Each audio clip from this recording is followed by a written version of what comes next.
So the first Grand Slam of the tennis calendar started this morning, and it was a bittersweet day for South Africa's tennis. Lloyd Harris was dumped in the first round. The defending champion progressed to the second round. To talk to us about this, we have renowned tennis analyst, Bruce Davidson. Good evening, Bruce. Welcome to the show, Sports Live. Great having you. Thank you so much for having me, and hello to you and to all the listeners. Viewers. That's great, viewers. Well, I'm sure they're listening too, Bruce. So let's tell you a little bit more now about this match between Novak Djokovic and his very first opponent. Round one was a tough day at the office for Djokovic. I think it was a good day for Djokovic. I think he enjoyed that match. He needed to play a little bit of tennis. All the top seeds in the first round like to get challenged because it grooms them for the next few matches that they expected to win. Djokovic knew that he was going to be up against a very free-flowing Dino Premzic. He's a young junior, and because he qualified, he's played a couple of matches on the fast Melbourne courts, had a bit of an advantage against Djokovic, who hasn't played any matches. And of course, this Dino just wanted to play against this world number one and give it all, and that's always dangerous because he's got really nothing to lose. Nobody's expecting to beat Djokovic, and he took that set, and Djokovic won in quite a long match, but a great win for Djokovic because he was challenged, and I think that it's going to help him going forward in this week, the first week of the tournament. So do you think this kind of performance is what is going to be the impetus for Djokovic to go all the way in this tournament? How do you see him faring? No, I think he's going to dominate. We know that he's won 28, now 29 matches on a row in Melbourne. He's won so many of his Grand Slams in Melbourne. The majority of his Grand Slam tally of 24 has been in Melbourne. He's definitely the favourite, and as I said, he likes to not have too easy a match in the first two rounds. He likes to be challenged because you really are only as good as you can play matches. You can hit balls in practice all day, every day, but match play is what's important. And a lot of these players have come in a bit rusty, fresh from the break, but they need matches, and I think this was a good start for Djokovic. Let's go to the women's draw. Surprise, Naomi Osaka, her first match tomorrow, 12 o'clock, and she's got Caroline Garcia, the top seed. It's not. Carolina's not the top seed, but it's definitely going to be a challenge for her. We're going to see how good she is. Once again, match play is crucial. She hasn't played a lot of matches, but she's won in Australia. She's got a lot of confidence. She's feeling very comfortable about her game, and she's in a very good space in her life. We've seen her go through so many challenges with mental toughness, and I'm very, very comfortable that she's happy. Cordia's there, the father of her child and the famous rapper, he's there. She's in a very good space. I'm expecting her to do some damage in Australia, but I don't think she'll win the tournament. She won't win the tournament. She's not ranked at the Australian Open. Garcia is 16. It's not going to be a walk in the park, that's for sure. Definitely going to be tough, as I said, but she's got the confidence of having won in Australia before. She's got the crowd behind her. They are so happy to have her. Apparently there were droves of people at the airport, and they welcomed her in emphatic fashion when she arrived at Melbourne Park. So that counts a lot, and I think she's going to be very, very unexpected to do much, and that also makes it dangerous for Garcia. Let's dive right in now to our very own South African, Lloyd Harris. His performance, won the first set, then couldn't get through in the next, losing that match. How do you rate his performance? I thought he played a good match. I watched that match online. I was a bit disappointed in the final set. He lost that tiebreaker 7-2, which is a little bit disappointing.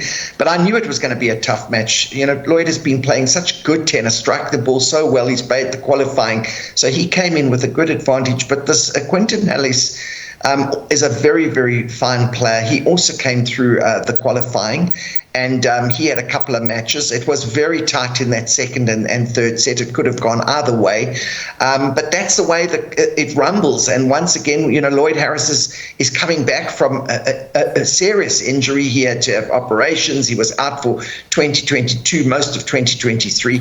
I think he's had a good run in the qualifying, got to the first round, and I heard in your introduction he made a whop of cash for losing that. So first round, but I think he's going to be happy.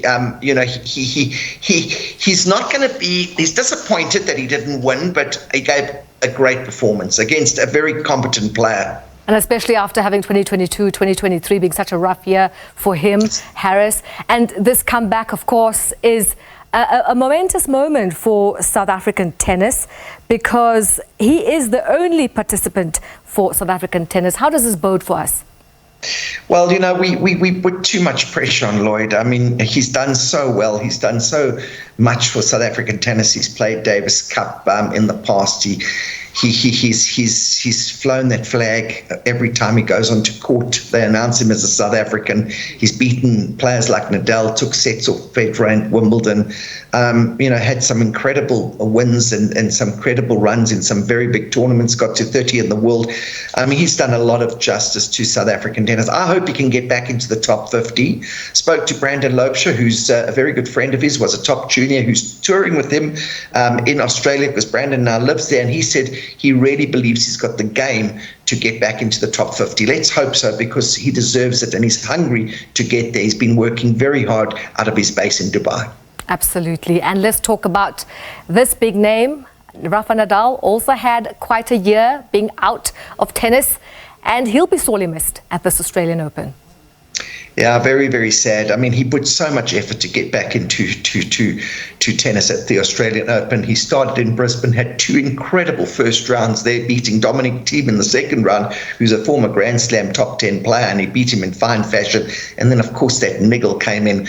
I was very worried about that niggle, because I know that as soon as that niggle comes, he's quite a perfectionist. He's not going to take any chances. The big clay court season is coming. That's where he's expected to do all the damage. And he did all the precautions, flew to Melbourne, had the MRI tests, and he decided to precautiously rather withdraw and prepare for the clay than maybe damage himself by playing a little bit more in Australia and then being out for the rest of the year. And I always feel like if tennis matches were decided by the fans cheering, Rafa Nadal will definitely be the winner. Absolutely, and they're just so sad that he's not there. It is a pity, but we've got to move on. We've seen Roger Federer disappear. We've seen a couple of other big names disappear. Rafael Nadal's not going to be there forever, and there's just so many exciting new players coming through. And I'm just so impressed with Djokovic at his age, still dominating right at the top. I know, right? Djokovic. Let's talk about now another surprise package, Stefanos Tsitsipas. What do you rate his chances at this year's Australian Open? Well, he's always done pretty well in Australia. I don't know if he's going to do that well. I don't think his conditioning, I say this about Alcaraz as well, I don't think his conditioning is right to win the tournament. And Alcaraz is the only one that's going to probably challenge Djokovic, because Djokovic feels he's an annoying player. But Tsitsipas, unfortunately, is not delivering to what we all thought he would. He can do damage. He's a top 10 contender. He's done very well in Grand Slam tennis, but I don't think he's reached his what we all expected him to reach, and I don't think his conditioning is right for a win in Australia. And Bruce, my final question to you is, what would your message be for aspiring tennis fans right here in South Africa? Well, it's such a beautiful game. It's the game that you can play between the ages of 6 and 80.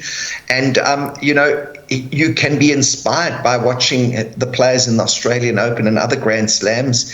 It's good that media houses like yourselves at Sports Live are bringing, all this news to these aspiring players. And, it's such a beautiful sport, men and women's sport. You can play it together, and there is just such an internationally strong body in the ATP and WTA Tour and the ITFs that run tennis.